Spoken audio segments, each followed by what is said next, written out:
हमारे शास्त्र कहते हैं कि नारियों का सम्मान जहां नहीं होता उस घर में देवता तो क्या पितृ भी उस घर का तर्पण स्वीकार नहीं करते जहां नारियों का सम्मान नहीं होता है। और आज सबसे ज्यादा गालियां मात्र और बहन के रूप में ही दी जाती है। हम लोग यहां पर सरकार से अपील कर रहे हैं, हमारे यहां पर माताएं सुरक्षित नहीं है, बहनें सुरक्षित नहीं है, बेटियां सुरक्षित नहीं है, और खुद ये भाई लोग जब गाली देने पर आते हैं तो सब कुछ एक कर देते हैं। सारी गालियां मां को ही दी जाती हैं, सारी गालियां दीदी बहनों को ही दी जाती हैं।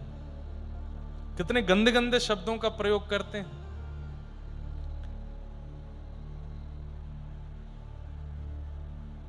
और सबसे बड़ी बात, बोलने वाला तो है ही, सुनने वालों को भी वही सुनने में सुख मिल रहा है। और इनमें केवल पुरुषों का दोष नहीं है, आजकल की नवयुवतियां भी इसमें बहुत आनंद लेती हैं, बहुत प्रसन्न हो रहे हैं। हाँ हाँ, कितनी अच्छी वाली गाली दी, ये कोई बात है? तब महाराज जी ने, अब ये तो आज की बात हम देख रहे हैं, महाराज जी ने तो वर्षों पहले नियम ले लिया कि अब इस संसार में बोलने लायक वस्तु या बोलने लायक कुछ बचा नहीं है भगवान के नाम के अलावा, इसलिए मौन हो गए, केवल भगवान नाम कभी कभी बोलते हैं।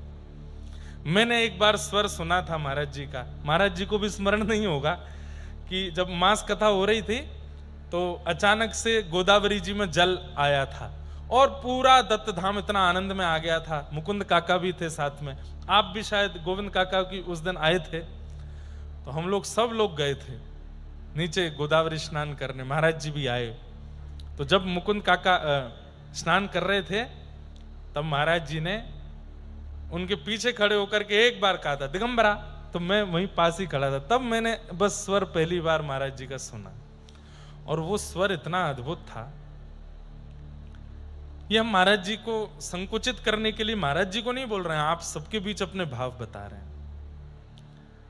तो महाराज जी ने उत्तर दिया कि अब इस संसार में बोलने लायक कुछ बचा नहीं है भगवान नाम के अलावा, इसलिए हम मौन रहेंगे, केवल भगवान नाम बोलेंगे, इसलिए मौन है।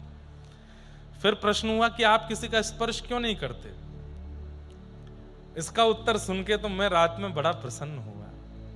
आपने उत्तर दिया कि जिस अंग को ठाकुर जी का स्पर्श प्राप्त हो गया हो, उस अंग को अब संसार के किसी स्पर्श की इच्छा नहीं है। जिस देह को ठाकुर जी ने छू दिया है, या जिस देह ने ठाकुर जी को छू लिया है, अब उससे संसार के जीवों को छूने की